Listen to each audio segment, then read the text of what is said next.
Bonsoir à tous. À la une de l'actualité toulousaine de ce mercredi 22 octobre, le deuxième tour des élections internes de l'UDI a démarré. Jean-Christophe Lagarde, l'un des deux candidats en lice, est à Toulouse. Jean-Marc Lucas et Alain Sorat sont en sa compagnie. Nous les retrouvons dans un instant. Opération nettoyage des berges de la Garonne cette semaine. 8 jeunes engagés dans un service civique s'occupent de ramasser les déchets qui s'y amoncellent.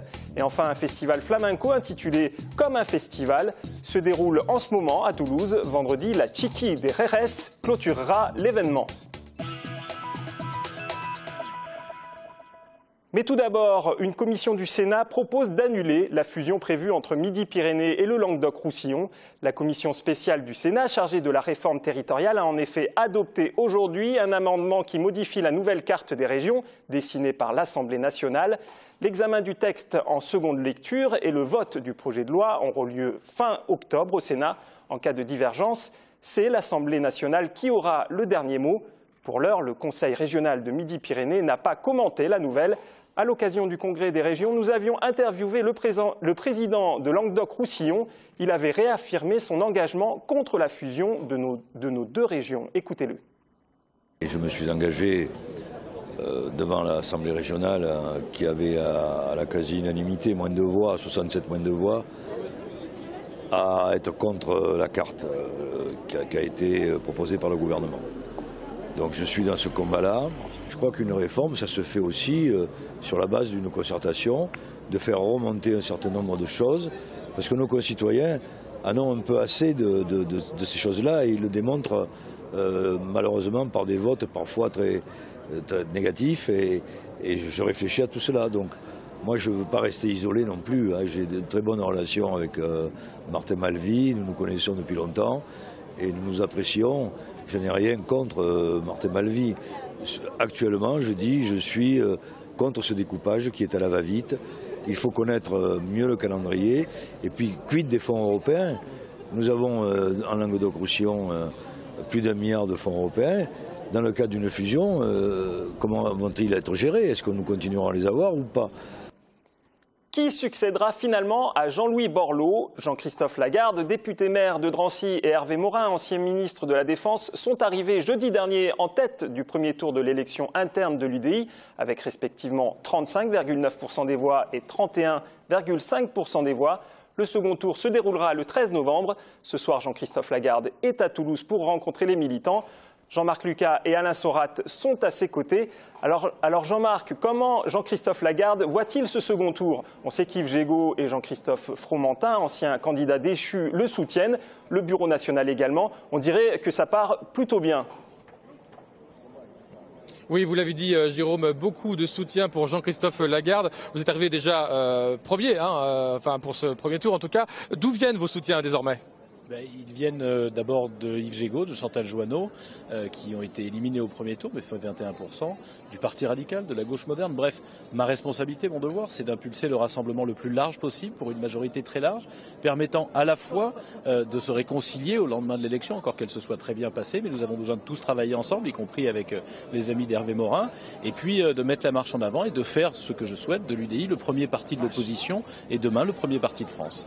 Alors, vous l'avez dit, pour vous, c'est 2017. On sait que pour Morin, c'était 2022, les élections. Vous pensez que présidentielle, vous serez là en 2017? Je crois qu'on ne peut pas construire une famille politique en renonçant à l'élection présidentielle. Parce que c'est dire aux Français que nous renonçons à gouverner la France. Nous l'avons déjà fait depuis si longtemps. On a eu des tas de ministres, mais ce n'est pas nous qui prenions les décisions. Donc moi, l'ambition que je fixe à l'UDI, c'est que notre candidat soit au deuxième tour de l'élection présidentielle en 2017, en fixant un rendez-vous.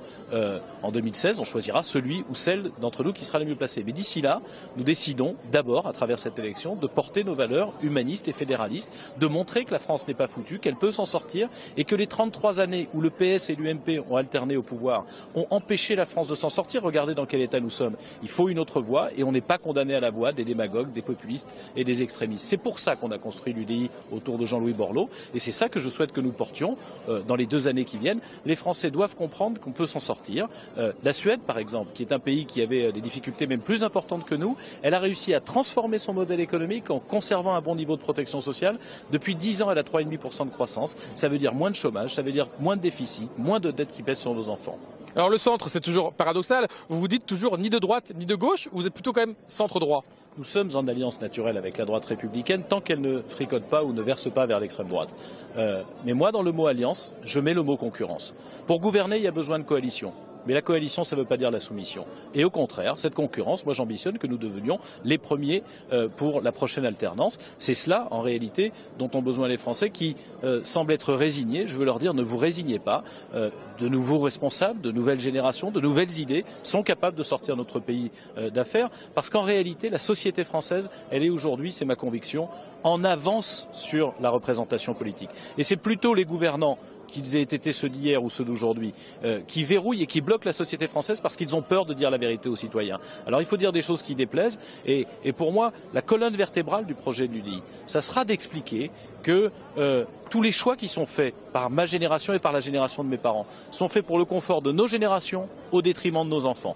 Eh bien, nous devons travailler, ce sera le rôle de l'UDI, être le défenseur de nos enfants, faire en sorte que leur avenir soit plus facile, quitte à faire un peu plus d'efforts nous-mêmes. Jean-Christophe Lagarde, merci. Donc il y a une rendez-vous de l'UDI salle Ozette ce soir. Merci et on sera là au second tour. À vous, Jérôme. Merci Jean-Marc et merci également à Alain Sorat sur place. Votre chaîne locale TLT se dote d'un comité de programme. Sa mission, enrichir les contenus de TLT tout en favorisant la diversification culturelle.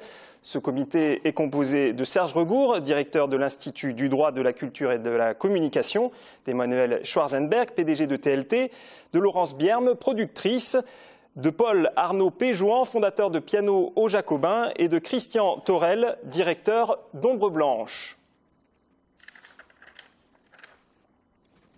Le CIAN, le Salon des partenaires de l'industrie du Grand Sud, se tient jusqu'à demain au Parc des Expositions de Toulouse. 700 exposants, dont 230 venus de la région, y présentent les toutes dernières technologies.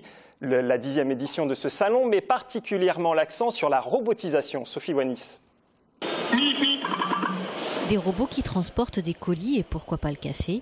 Des robots capables de faire le tri. Des machines de plus en plus rapides. Des imprimantes 3D, le hall 6 du CIAN réserve bien des surprises si tant est que l'on aime le bruit et la répétition. Un peu plus loin, le monde des grosses machines. Ici aussi, attention les oreilles et pour cause, 130 machines-outils en marche ou l'équivalent de 20 millions d'euros de matériel. Ce qui a changé ces dernières années, c'est qu'on ne fabrique plus en série, mais plutôt à la demande, comme cette tour verticale vendue pour 300 000 € à la société Techflow pour l'industrie pétrolière. La tour verticale sert à usiner des pièces de grand volume.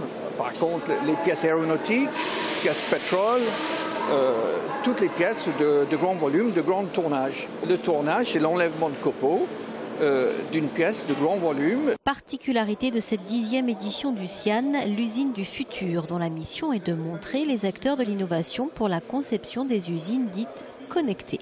Ce sont des usines robotisées, des usines avec des échanges de données qui sont formatées, tout ça pour gagner du temps, de l'efficacité. Et ce sont les grands donneurs d'ordre qui indiquent aujourd'hui les pistes à suivre pour rester compétitifs aux PME. L'évolution majeure ces dernières années a été de passer de la mécanisation des gestes humains avec répétition à l'infini vers un monde de robotique et des entreprises d'adapter leur production à la demande, puisque la robotique permet notamment une grande réactivité. Le client peut, depuis chez lui, je dirais le futur client, bien préciser ce qu'il veut. Ça peut être interprété de suite par les bureaux d'études et on peut avoir des réalisations dans des temps très courts. Alors c'est en marche. Mais je crois que la grande évolution des systèmes de production, ça va être ça. Difficulté pour les entreprises, réaliser des investissements parfois très lourds pour rester compétitives. À la clé, bien souvent, quand elles y parviennent, la création d'emplois, ce qui aujourd'hui est loin d'être anodin. 8 jeunes de 18 à 25 ans engagés dans un service civique nettoient toute la semaine les berges de la Garonne. Canettes, bouteilles, sacs plastiques, ils récupèrent déchets et détritus le long de la voie d'eau. Aujourd'hui, ils se sont occupés du port de l'embouchure. Émilie de Frétas. 14 heures, tandis que certains jeunes sont en cours, d'autres s'occupent de la propreté du canal du Midi. Ces jeunes commencent leur service civique avec unicité qui va durer en tout 8 mois.